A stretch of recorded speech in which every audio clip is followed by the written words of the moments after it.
guys, here come the dollies. They got fresh sinkers, hot coffee, and the sweetest smile.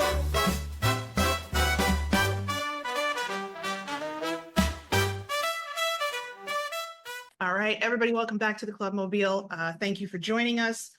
We're very happy to have the one and only Matt Leitch with us today. Matt, thanks so much. Pleasure to be here. Pleasure to be here. I'm in a very hot conservatory because my son has overslept on his nap. So my nice, cool office and desk, which is that's where he's splayed out on the floor in there, and I'm in a sweat lodge, which is why I'm at a weird angle, and I'm continually going to be wiping sweat off. That's all right. That's fine. It's fine. It's That's all right. also hot here in Washington as well. So dangerous on the nap though, letting him oversleep. You've created a rod for your own back there, Matt. Yeah, I know. Don't worry. It's my third kid. As long as he's asleep, it's fine. Exactly. Correct. I'm very excited for this one. I spent a lot of COVID watching Band of Brothers. To the point where my second child was almost born to Matt's line, "You gotta love cops," but the doctor made me turn it off. Yeah, that seems like you might have. That's an yeah. So it was going right up to like maximum dilation. Yes. Whoa. And he said, "Ma'am, can you turn this off?" And I said, "No, this is calming me down." But seriously, yes, he almost entered the world during that scene. That might explain why your son is a bit of a gremlin. That could explain so much, actually, and it's probably Matthew's fault. His almost life was made. How do you? It's been what, 25 years? Almost 25 years, band? Right? In a short little paragraph, what have you been up to in those 25 years, and how have we got to this point where you also have a podcast? All right, so I'll miss most of it out then. Don't miss out Batman. That was a hit. Don't miss out Batman. I continued on doing acting stuff till about 2015.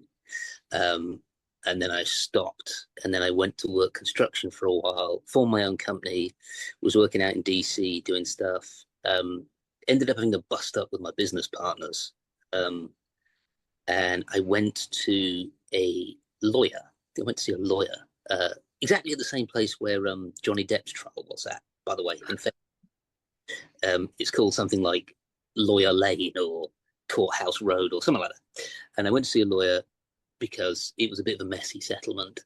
And he basically told me to, he was like, "I charge $400 an hour, and I don't want to charge you that much. You're not getting away with any of this. Like, it's just gonna be what it's gonna be." And I thought, oh, well, thanks for not charging me $400 an hour. He said, "You seem like a charismatic fellow. Why don't you just go do something else?" And I walked out of his office and thought, well, that's a nice thing to say, but I've no idea what to do. I walked out, and there was an aviation magazine in the reception. And for reasons I do not know, I flipped it over, and on the back of it was a Band of Brothers tour. And it was like, All Born to the Eagle's Nest. It was called something like that. And I thought, I wonder if they would want anybody consulting on it or something. Somebody was in the show. So I called the number because I didn't have anything else to do. I called the number, and Jimmy Madio Perconte picked up straight away and called me back, and he was like, "Dude, you got to get on these tours, man. You'd be great." And I was like, "Okay." And he's like, it's via the World War II Museum, and they treat you really well. The daily fee's high, the hotels are great. It's 2 weeks. And I ended up doing 5 of them pretty much back to back, and they're all 2 weeks long. I did one 2 weeks, and then we did one straight away afterwards again. And then there was like 10 days off, and I did 2 more weeks of it. And then I ended up taking over from Captain Dye, who was on a tour, and then he needed to leave it in Eindhoven. And that's what started me. I hadn't even thought much about Band of Brothers between finishing shooting and then, which was 2018.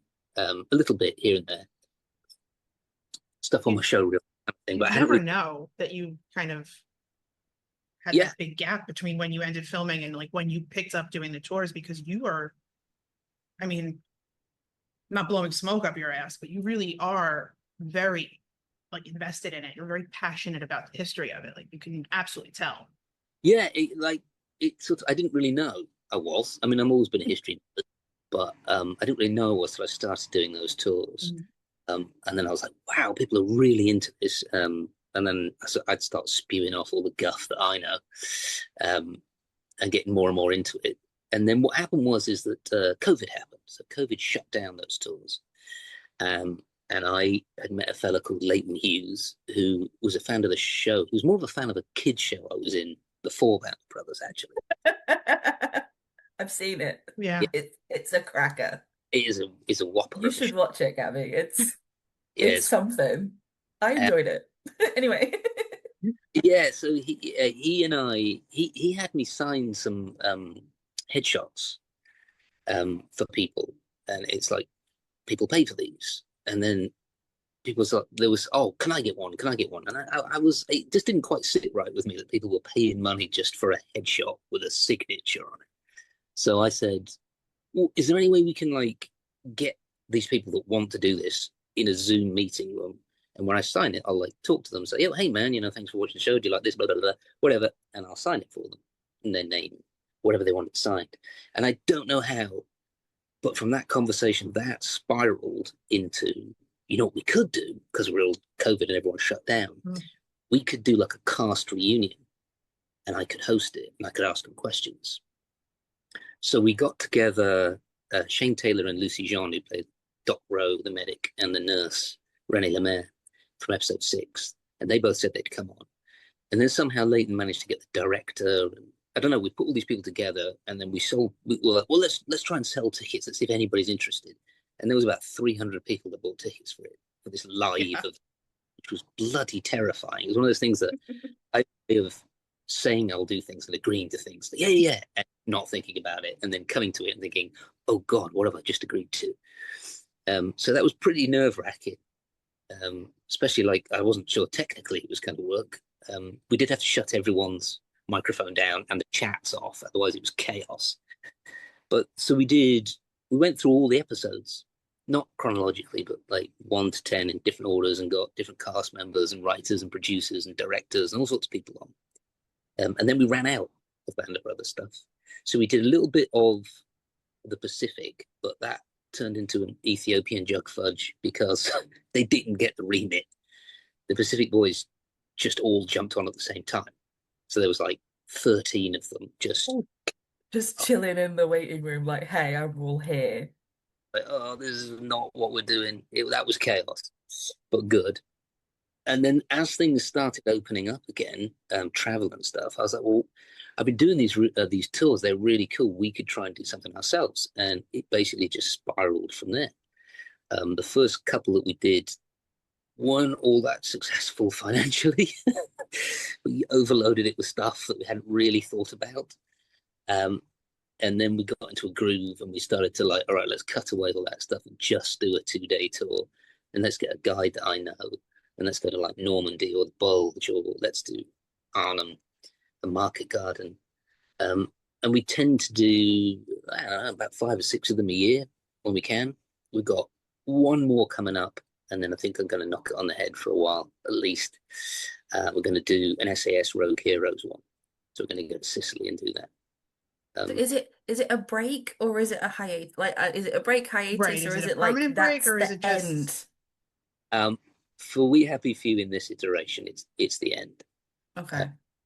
Leighton and I have kind of run out of steam for it in that direction. That's fair. Yeah, Yeah. it's a busy time. You've got a bunch of people to take care of. I'm sure that it's Yeah.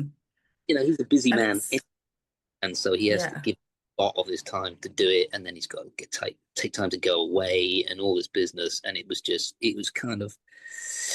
was wearing him down a little bit. And then we had this conversation, and I was like, well, maybe we just do one last big one. Yeah. I don't know. There is a chance that I personally might now then take it on myself. and sort of revamp it and do it slightly differently. But in the done at the moment, yes, this will be the last one. Wow. I remember when the Zoom started, I was on every single Zoom and not even knowing you were there too, Winnie. Yeah, we were both didn't in the know each same other. room without realizing We didn't know it, each other. literally. And I remember you throwing Claire on, just throwing her in one of the lives one day. And you were like, why are you sitting in the dark? And she was like putting her She was son to putting sleep. the baby to And I didn't know bed. either that like 5 years later, here I would be friends with all these people because you just kind of created this really great place for people that share a passion for history. And, Yeah. you know, this one show brought so many people together. Yeah, I And think I'm like, wow, he's the- not just a pretty face. yeah, they're great as some of the tour companies are. I mean, they are all on an economic for what people can afford. Sometimes they just price people out. They're a business and they've got to make money, and to do that, Right. the more is involved in it. And it's like sometimes you're touring with people who can afford to take 2 weeks off, who can afford to do that. And I wanted to do something for people who couldn't. I wanted to do something for people who, watched my Zooms and that kind of stuff, and, could beg the weekend off, get someone to look after their kid, and it wouldn't be too expensive. And then when we're there, I don't know. I don't know. I'm the third child of a weird dysfunctional family. You know what I mean? I'm like Chandler Bing. I start doing a weird dance. Oh gosh. So you do. That's so okay. Can confirm. Can confirm. That's okay. And that was like the last tour in Cambridge was my first tour ever. And just because, timing wise or financially, that was the first one I ever went on. And I was like, oh, this is so great. And I didn't feel like I got, taken for an organ to pay for it either, which was really great. You guys everything was perfect. Yeah. And I think if we could do that more often, it would be a better functioning business. Just to talk grossness, but because of time constraints that Leighton and I have together, we can't do that. So if I do revamp it, I will end up doing more than I do at the moment, and making it a bit more businessy, I guess. Throw myself into it a bit more, which will be cool. It's cool to keep the same set of people. Watch my nerdlings grow. It's everybody gets together. There were certain people that came on the tour before who, I mean, you wouldn't be offside to describe them as profoundly odd. And now they've just got all these friends, and they're flipping me crap, and it's great. Do you know what I mean? Yeah, it is. It really is. Grow in confidence in their little. Yeah, it's really nice. You're like the leader. You're the little nerd leader. Lead Piper of nerds. Yeah, there you go. I was about to say that. Did the response surprise you after so long in between, filming Band and then you starting these tours? Was it kind of a shock that there was still a fan base and it's still growing? Yeah, and yes and no. Yes, when I first got on social media, because I was like, bloody hell. I remember but that was years before I started We Happy Few. Yeah. And then in between that time, between me sort of first going on social media and people being able to contact me personally, which before that you couldn't do, so you've no idea what people are thinking about anything. Yeah. I realized that there was quite a large market for it through people like Tim Gray with the World War II Foundation, who were doing events in Normandy and bringing some of the guys over. So I knew there was a wide fan base. But when I first got online on Facebook, which must have been, I don't know, 2009, 2010, because I am ridiculously rubbish when it comes to anything technological. So I don't know, maybe at the time my wife Facebook up for me. And I remember at the time all the messages used to be along the bottom rather than I sort of like put myself online. I pressed the button to go, boom, I'm online. And 50 messages just went, these little red dots along the bottom. Almost instantly when I did it, it was like, and I was like, bloody hell. And they were a man, woman, or whoever else. They were all to do with Band of Brothers. I was like, whoa. I mean, the thing is as well, is that the show as a whole was a slow grow. And it's grown slowly and sort of like stronger as it's gone on. When it first came out, it actually wasn't that successful. It wasn't all that successful for lots of reasons. First episode came out on September 9th, 2001.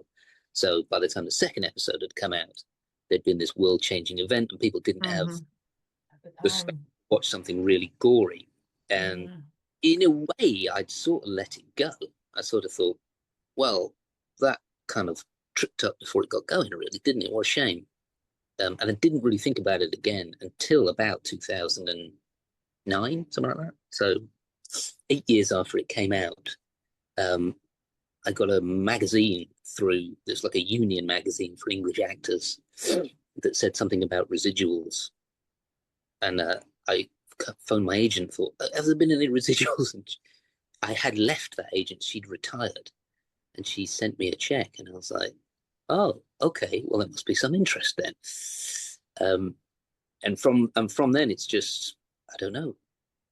Particularly when you go to like Europe, if you go to somewhere like the Bulge or the Bastogne or whatever, and you meet all these young kids who are reenactors, and they all got the Screaming Eagle on their shoulder or whatever. They're all sort of like doing Band of Brothers stuff, and then all these like historians and tour guides in France, Normandy, and all these places have all sort of, they've probably not got into it because of Band of Brothers, but they've definitely used Band of Brothers to their advantage. Absolutely.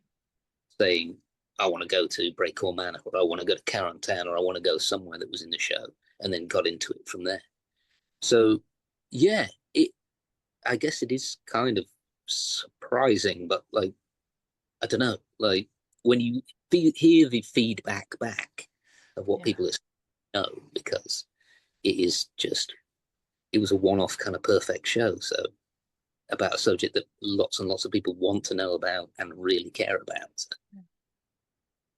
I guess like it was one of the first of its kind on TV to show how the war really was. Something that I've wondered the past year or so is, do you feel like you've sort of passed the torch from yourself to these new guys, to the Masters of the Air guys? And do you feel it's going to be a similar situation where it starts slow and grows over the next 25 years for them? I certainly hope so, because they weren't helped by the streaming platform that they were on at all. And Absolutely not. And the fact that people just didn't want to get Apple TV, quite frankly. They don't want another streaming system. And if it gets put on, gets a primetime run or whatever, or gets on HBO or Netflix, I think probably yes. So I've toured and interviewed and hung out with a bunch of the Masters guys. They're very different to us, like really, really different. They're all way more cerebral, intelligent, as people who worked in that particular sphere were. They had to be super clever and know their job really, really well. And they're all really cool, good guys. And I do hope it gets the same interest. It's a weird one, you know. That sometimes it's all PR, and the 101st are brilliant with their own PR. Do you know what I mean? And planes, even during the war, it was fascinating to people and kind of sexy. Do you know what I mean? It was like people just wanted to see these like airborne guys doing their airborne stuff, whereas there's something a little bit removed, the sort of the air war, even though, I mean, their attrition rate was absolutely horrendous. And what they did was absolutely incredible, and the stress levels and all the rest of it, everything that makes a great drama is all there. And again, it's all real guys. So I hope so. with band, it was a perfect sort of storm. The moons aligned with lots of different reasons, and one of the main one being, of course, is that quite a lot of the veterans were still with us. Quite a lot of the veterans were on set. Quite a lot of the veterans went out and did kind of their own pseudo PR by being invited on these tours and places, and thousands of people have come to meet them. And they have those great interviews that are sort of the top and tail each episode. And I think people can really identify with that. Whereas a show like Masters of the Air, I mean, there's a handful of guys left. Even though some of them are absolutely amazing to listen to. We had Lucky Lucka do on our show, and I think he was 100 years old. Yeah. He's Close. 103 He's 103 now. now. God bless him. I mean, I think there's only just the three Yeah. that might be left. Yeah. And they're not even in the show. Yeah, and he spoke for an hour solidly, and he wasn't done. So in the next episode, I literally just let him go, and I didn't even ask any questions. He had exactly the recall of exactly what he wanted to talk about, and some of it was really complex. Do you know what I mean? Bomb missions and vectors and all sorts of stuff. He was incredibly smart, erudite man at the age of 103. So yeah, I mean, as a long-winded way of answering your question, I hope so, and I think it will grow if it gets a wider audience and it gets more sort of. I mean, when Band first came out, it was like, I Love Lucy. People turned their, they were let out of work early and all that stuff, and they blew the whistle, and you know what I mean. It was like Band starting, and then it was on terrestrial TV here, and it just. I think with it being on Apple TV at the time that it was, it was a little bit kind of niche. Yeah, because I remember you had to have the HBO. You had to have HBO in your cable package back in the day. At least here in the States you did. And I remember my dad would be like, Sunday night, the first Sunday, he was so excited. He's like, "Babe, we're going to watch this." And I was like, "What is it?" Because I remember growing up and he'd always have like, to my mother's dismay, Patton, The Longest Day, something would always be on. And I would always just kind of hover and be like, "What are you watching?" That is the longest film as well. Yes, it is. Long film. And he's like, "Well, you want to watch it with me?" I was like, yeah, let's watch it. And I remember being just hooked. And then 9/11. Yep. And he's like, "We're still going to watch it." I was like, "You've just been out down at ground zero for a week. Yeah. We're going to watch it. Okay. How do you want to unwind? Well, yeah. How do you want to, right? Yeah. But I remember it was the one that really just sparked really, I was just like. Well, I'll tell you as well, this is quite important as well. And that is because I'm working with a writer at the moment, trying to help him break down his book into a TV pitch. So he'll come to me and he's like, do you think we could do this? And I'm like, yeah. And I'm batting back and forth the fact that certain things just won't come off the page into a visual TV thing. Like you could have actors on something and it would equate to 5 seconds of TV. Do you know what I mean? It's like, certain things don't transfer all that well. And Band of Brothers is written like a film script. Whether it was a happy accident or whether or not he knew what he was doing, because of the way that it's written, you could literally cut it into 10 equal parts and have 10 equal episodes, or 13 as there was originally. Yeah. And there's so much boots on the ground, grunts, first-hand account from the characters that they're playing that all match up. Do you know what I mean? Yeah, I read the book after I watched it, and I remember you could, as you're flipping the pages, you could see it. Like, this was this scene, this was this scene. I don't get the same vibe from trying to read Masters of the Air. I've been trying to read Masters of the Air for over a year. Oh, it's very dense, but you get that vibe with Harry Crosby's book, where it reads very much like the show. You get that vibe. And Frank Murphy's book as well. Yeah, and you get the vibe, I think, as well from Eugene Sledge's book. Mm-hmm. I well. still need to read that. I've only just watched The Pacific for the second time. I watched them all in chronological order recently, like one literally banned Pacific, but all in like the 43, 44, 45 sort of time scale. And I didn't like The Pacific originally, but watching it in that format of doing it through the years, um, I really liked it. I think it's the one that's the least well received just because it's so gory, especially after Band, Yeah, because Band was such a very heartfelt, underneath it all, it's just friendship during this extremely traumatic time. Which Whereas I with the think you guys have Pacific, you done a don't great get. job of keeping Oh up through yeah. the years. I mean, yeah, you guys are tight. All of you, for the most yeah. Mm. part, are very close. Say that to anybody who asks. Yeah, there's all these WhatsApp change and everything. But if someone like Michael Cudlett's Bull Randleman, I could email him now and say, "Hey, man, do you want to meet up and talk about The Walking Dead?" And he wouldn't answer me. Like, or Dexter Fletcher. Oh, Dexter bothers me all the time. But I love Dexter. It's a whole thing.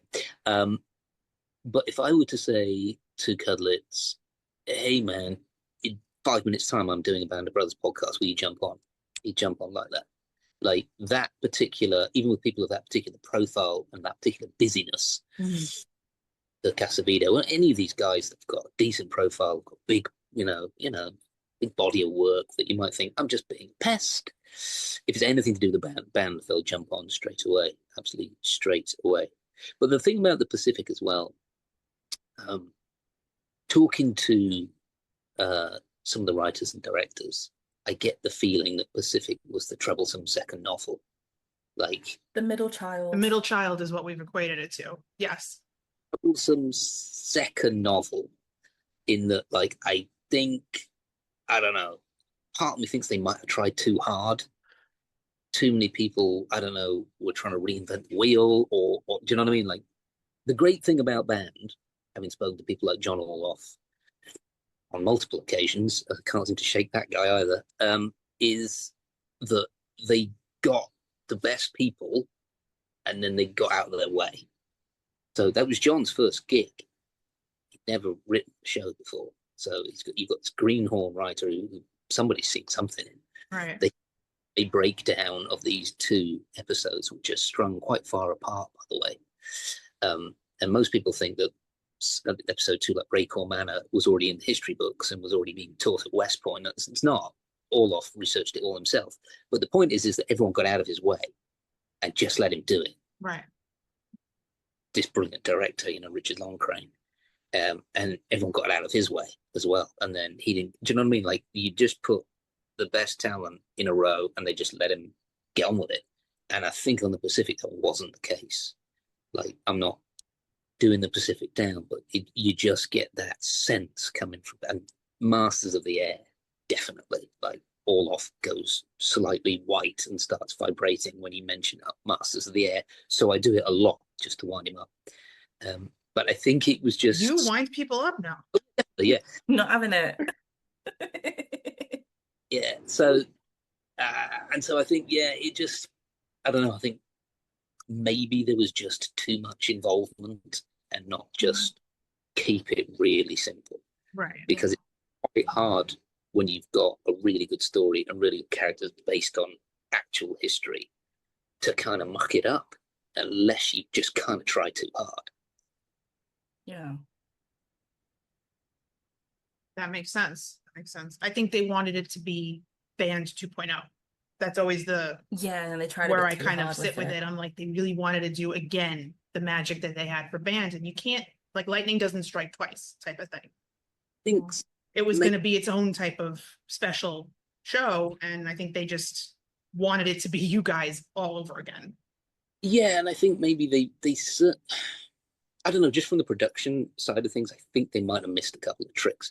Like, I remember going to see Private Ryan and feeling sick for 3 days afterwards. I just felt nauseous. It was just so much. Well, Private Ryan does a number on you. Even now, if I watch it, I'm like, oh God. Unbelievable. I was just like, that is the most incredible thing I've ever seen. Yeah. And then when Band came along, I was like, I can't believe I'm working with these guys. But I remember Tom Hanks directing episode 5 and him saying we don't need shutter cam on this. Like, you know, that thing where the camera moves every time there's a. What they do with that is really piece of genius, actually. There's a screw just underneath the camera that basically holds it steady. You just unscrew that and then just use the camera normally and it shakes. But the point of it shaking is that it makes it feel like it's somebody's point of view. Yeah. You'll do that in horror films quite a lot, where the camera will just suddenly move slightly, like it gives you this weird eerie feeling that somebody's watching. And it was used a lot in Private Ryan, and then Hanks realized we don't need to keep using it in Band of Brothers. Do you know what I mean? Like we've done a bit of it, we've done a bit of the break-all. Maybe we go our own way and we film this in our own way. Right. Something like Masters of the Air, for example. My personal opinion is it missed a real trick in that there's a lot of footage out there by people like William Wyler, who did the Big Blue documentary. Is in the Cold Blue, is it? An old Cold Blue documentary about Memphis Belle. It's all shot in this incredible 16mm footage, which is really rich in color.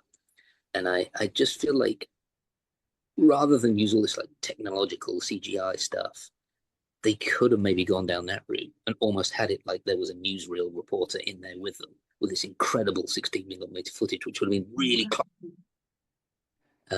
just like off the top of my head, felt like, I don't know, like it wasn't unique in and of itself as a show.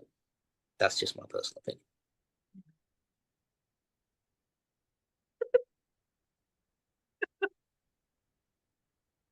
Well.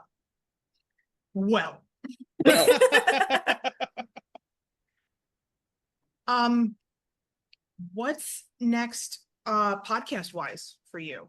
We'll switch gears a little bit. Are you and Doug going to continue with the Nearly Men podcast? Is that something that's coming to an end as well? Yeah, I think it might do. Yeah, I think it might do soon as well. We still have a few guys who want to get on, and then I might wrap that up as well. But again, I'm thinking of revamping somewhere else as well, which I'll announcements on that as well. So many ideas, not enough. No time pressure. in the We know day. you like going on Instagram Live and with your face painted and sharing all your news with everybody. Completely forgotten that my daughter had painted my face. I was at work and I opened my phone. I said, "What happened to him?" Got lost in the clown factory. Got these face paints, I don't know, and I was absent-mindedly, because you know she's quite mental, my daughter, so she's not smashing the place up or yelling at me. I just let it roll. So, correct. Smart man. Painting all my face in this way. And then I thought, oh, I know, I said I'd go live at 6 o'clock. So I go and suddenly I'm like, do I have like a unicorn? I don't know. Filter on? You looked like the Ultimate Warrior from the WWII when you came on. And I was like, shit. Yeah, just thought, well, I'll just roll with it. Maybe keep it interesting. Your dad was in the military, and I know you talk about this briefly. I do. And I don't know how into it you like to get or how much you like to talk about it, but do you think that played like a role in, obviously it played a role in, you know, how you are as a person, but do you think that kind of shaped your like interest and your like need to share history with so many people? No, not many to share history with other people. Definitely personal interest. Because there's a weird mystery to having my dad was in 2 para, so he was a Bloody Sunday. He was also in the Falklands and the First Gulf War. And he would write to me when I was at boarding school and stuff. And there is a mystery to the fact he never really spoke about it either. Except certain times, like he would often speak about it to his dad. Like sometimes his dad would come and stay and they'd swap war stories. And I'd like sit in the corner and listen. Mm-hmm. Fascinating. My dad himself was a big sort of military history. I keep saying was. He's still with us. I just don't know where he is. He was a big military history nut as well. And I grew up a lot around it. Mm-hmm. So even where we used to go to church on a Sunday, and the church we used to go to was in Sandhurst, which is the Officer Training College in England. My dad used to teach there latterly in his career, and because it was a British military church. There were like big paintings of Arnhem there and stuff, and they weren't depicted in a particularly flattering way because Arnhem was such a big disaster for the British Airborne. And I'd ask my dad about that, and we'd talk about it, and I'd want to know what went wrong, basically. Like, I'm not all that interested in things that go really, really well, but there's this great quote by, I think it's Shelby Foote, that brilliant American historian. He's talking on the Ken Burns Civil War documentary, and he's saying that in the DNA and genetics of every Southern boy, there's a moment where they can be right before Pickett's charge, basically, with all the bayonets gleaming, right before it all goes wrong. And like, I don't know, I've always been fascinated with like, how could it have gone right? Do you know what I mean? That's why I'm fascinated by Arnhem as well. And then just playing somebody like Tab myself, and then getting older and having a young son. I've got a 19-year-old son now, and thinking, good God, you know, he was 2 years older than some of these kids, and just what they did and where they came from, and it was at the time. The band stuff was at a time when people barely left their farm, barely left their town. Yeah. And they're mustered up and they go somewhere they've never been before. They get trained, they get shipped to a land they've never been before, and then they get in a plane and they jump out in these silk parachutes and land to people of a similar ilk. You must have thought, where are these people coming from? Do you know what I mean? There's something really quite incredible and magical about it, just from the point of view of, like, I think it's Paul Wooditch called it, you know, angels of mercy or angels from above. These incredible rescuers coming in to do this incredible stuff. It's intoxicating. It's fascinating. Mm-hmm. And each time you do a tour, the guides that I get, they all bring up a different story each time, and it's always incredible. How was it for you? It's been so long, but how was it for you learning about Talbot? Like, were you given like a folder full of information? Was it kind of like there was no social media back then, so was it a guessing game of calling people, or were you just like? Because I know a lot of the guys say they got a packet and then a phone number for their veteran at the bottom, but Tab died well before. Yeah. So I was cast very, very late. So boot camp started on like a Saturday. I was cast on like Thursday because I actually auditioned for a small role in episode 1 that ended up getting cut out because anybody doesn't know this, episode 1 was completely reshot. And there was a character in it in the original episode called Dietrich, whose story sort of mirrors Major Winter's. And in the end, there's a test jump and his chute doesn't open. It hits the deck. I think there's a reference to it in the episode that you see, but I'm not entirely sure. Anyway, I went to audition for that. And Tony Toe, who was one of the exec producers, was like, I think you'd be better at this. And I was like, no, please just give me anything. But so I was cast because the guy that originally played Tab dropped out. That's the main point. So I was cast very late. I went to boot camp, and there wasn't a lot of character work in boot camp. It was just about trying to mold you. Mm-hmm. But at one point at boot camp, I think someone did give me a dossier with a bunch of folders and files and that kind of stuff. But I didn't have any contact with the family until the start of episode 3, which, weirdly enough, we actually filmed like second, because they broke the filming down into 2 units. So 2 episodes were being filmed at the same time. So we all filmed episode 1, and then about 2 or 3 weeks into episode 1, episode 2 started. And then a little bit into that, episode 3 started, and you jump between sets. And so episode 3 originally starts, they actually cut the first bit out with me, Gordon and Shifty walking along, seeing all these dead bodies everywhere. And actually, there's one of the posters for Band of Brothers is me and Shifty, and we're just kind of looking down I think it says there was a time when the world called upon heroes or something. And that's actually a still from that scene, which was cut out, where we walk along and all these dead paratroopers are everywhere. And we're like talking about it. And then we find Blythe. Mm-hmm. And somewhere in between shooting that and shooting the scene where I find Blythe, a guy called Joe, he wasn't a costume guy, he was just kind of like the guru. So he was like historical accuracy guy, I think. And he just knew everything about everything to do with everybody's characters and what they wore and how they wore it, all the rest of it. He handed me a phone, like a little late 90s flip phone, and said, "Is Tam's brother?" And I was like, "What?" And I had this conversation just right before we shot the scene where I find Blythe. And I asked him a bunch of questions and all the rest of it, and as much as I could think to ask him. And I had an idea of the way I was going to do that scene. And if you actually watch it, I've got this kind of weird, slightly zoned out look in my face, and it's much quieter and calmer. And it's because of that phone call before, kind of knocked me completely off center.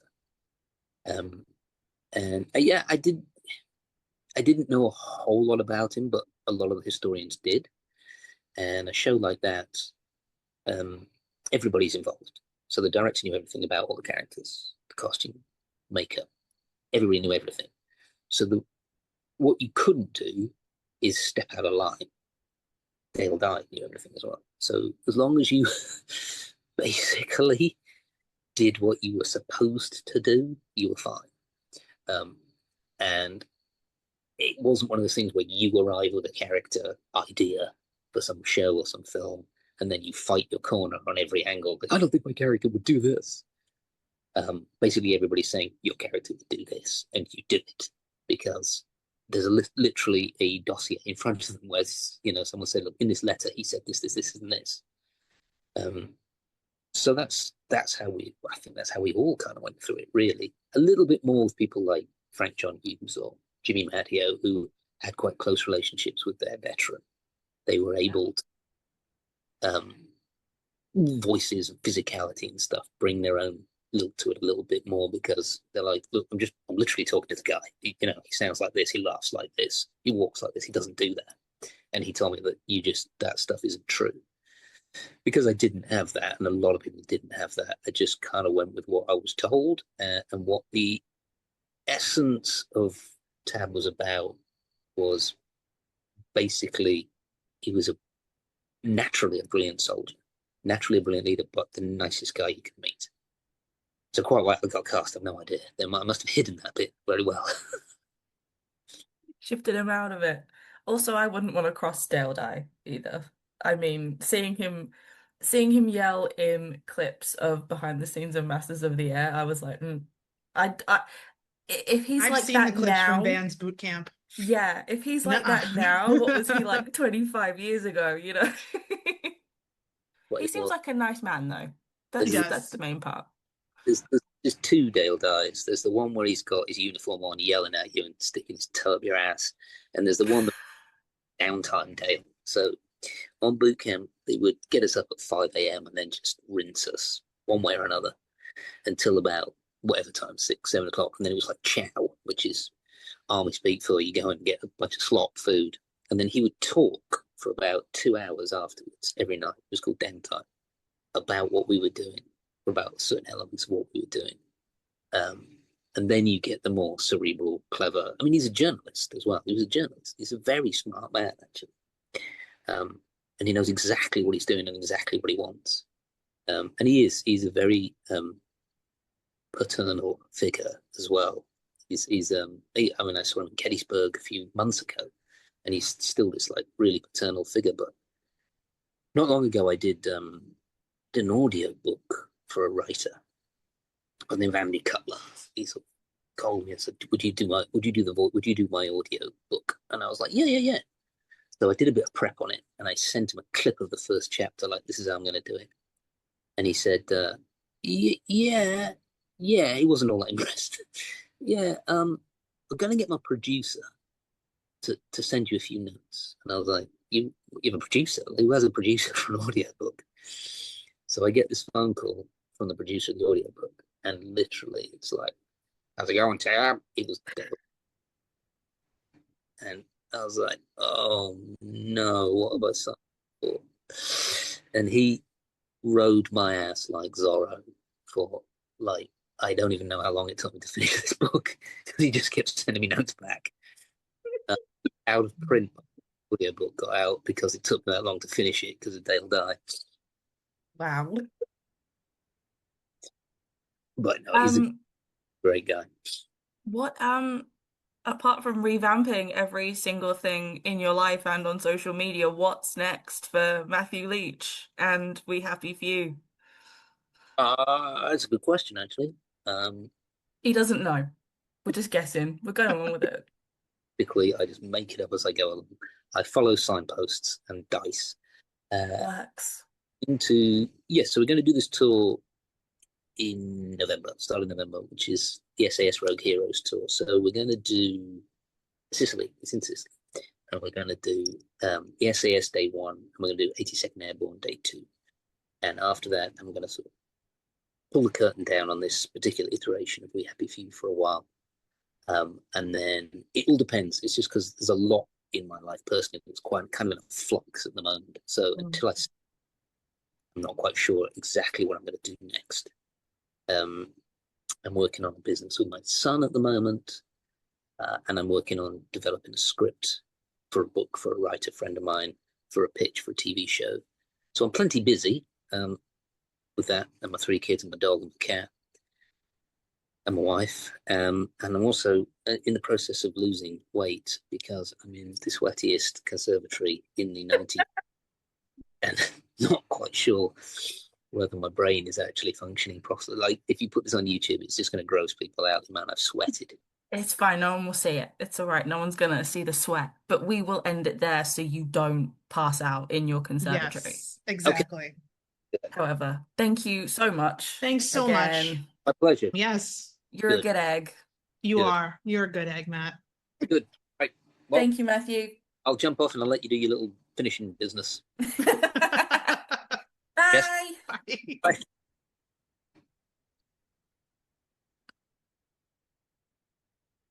He is probably one of the nicest guys. Oh yeah, just easy to talk to. He's Just easy a to talk to, and down-to-earth, he's lovely very man. down to earth, very smart, very knowledgeable, and he doesn't blow smoke. Like, he knows what he's talking about, but he's always, I want to know more type of guy, which I like. Yeah, I always wanna know more. And I like how, again, he's still so receptive to questions I've had Yes. for only for me for 5 to 6 years, and he's talking about things from 25 years ago. 2025. So, very appreciative of that, and I'm happy that we got to talk to him Yeah, I for know. this. I'm glad that you finally got to chat with him. It was nice to see him again. Yes, absolutely. Yeah. Thank Everybody's you, everyone. listening. And thank you, Matt. An for honorary, him. we won't call him a dolly, but we'll call honorary donut. There you go. That's pretty. I An think he'll honorary like that. donut in the truck. And until next time, everybody, thank you so much for joining us once again. And we appreciate your support and your listens and your comments and your feedback. And we will catch you on the next one. Bye, everyone. Bye.